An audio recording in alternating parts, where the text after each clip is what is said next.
Brainy bites represents how to not taking thinking personally. Imagine this. You're at work and you receive a message that seems overly critical or rude. Maybe your boss questions your ability, or a colleague sounds dismissive.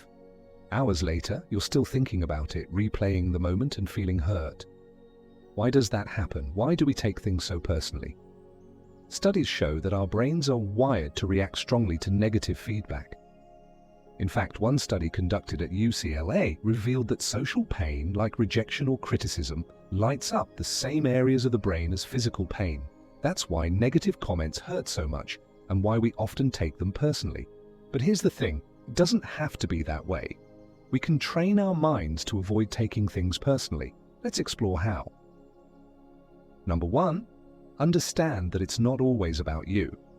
The first step in avoiding taking things personally is to recognize that most of the time, other people's behavior is a reflection of their own circumstances, emotions, or insecurities, not yours. Think about it. When someone lashes out or gives harsh feedback, it's often driven by their own stress, frustration, or personal issues. Take, for example, an impatient driver honking at you. Is it really about your driving, or could it be that they're in a rush or had a bad day? 9 times out of 10, it's the latter. In fact, research shows that people who are stressed or unhappy are more likely to respond negatively to minor inconveniences. By recognizing that their reactions have more to do with them than with you, you can create an emotional buffer that shields you from taking it personally. Number 2, reframe criticism as a learning opportunity. Now let's talk about something most of us dread: criticism. Whether it's from a friend, family member, or colleague, criticism can feel like a personal attack.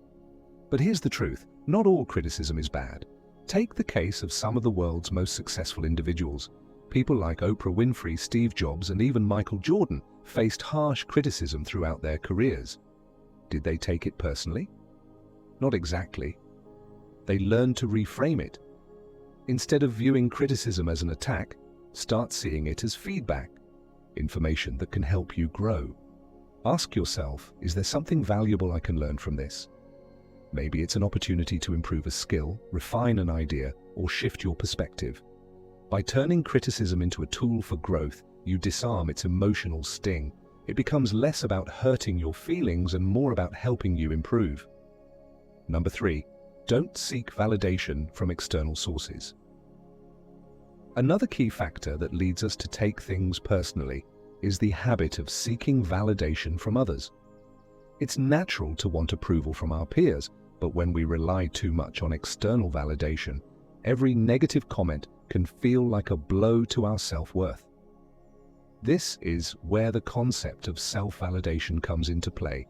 Building your own inner confidence and sense of self-worth can prevent you from being so vulnerable to others' opinions. A great example comes from the world of sports. Serena Williams, one of the most decorated athletes in history, has faced her share of criticism, both on and off the court.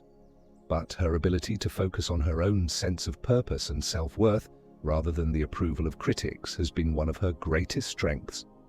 So, the next time someone's words get under your skin, pause and ask yourself, am I giving their opinion too much power? Cultivate your own sense of confidence, and you'll find it easier to let go of others' judgments. Number 4, set boundaries for your emotional space. Setting emotional boundaries is crucial when it comes to not taking things personally. This doesn't mean shutting people out, but rather learning to protect your own emotional well-being.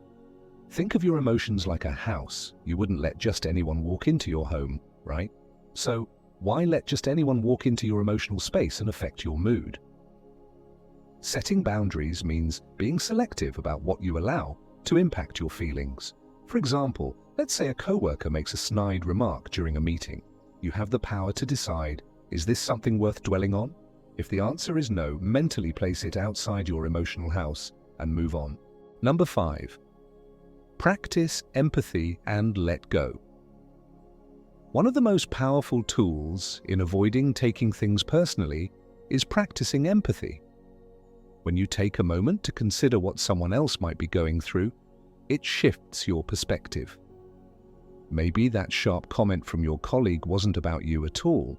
Maybe they're dealing with stress at home. Or that friend who seemed distant is overwhelmed with personal issues. When we choose empathy over defensiveness, it not only helps us avoid taking things personally, but also fosters better connections with others. And finally, learn to let go. Holding on to negative comments or overthinking every interaction only traps you in a cycle of stress. Instead, acknowledge your feelings, then release them. Move forward, knowing that not every comment or situation deserves your emotional energy. At the end of the day, we can't control what people say or do, but we can control how we react. By recognizing that it's not always about us, reframing criticism, validating ourselves, setting emotional boundaries, and practicing empathy, we can train our minds to avoid taking things personally. Thanks for watching. Go out there and protect your peace. If you enjoyed this video, give it a thumbs up and share it with your friends so we can keep making them. For more video like this, hit the subscribe button and don't forget to click on the notification bell. That way, I will notify of our next post. Thanks for watching.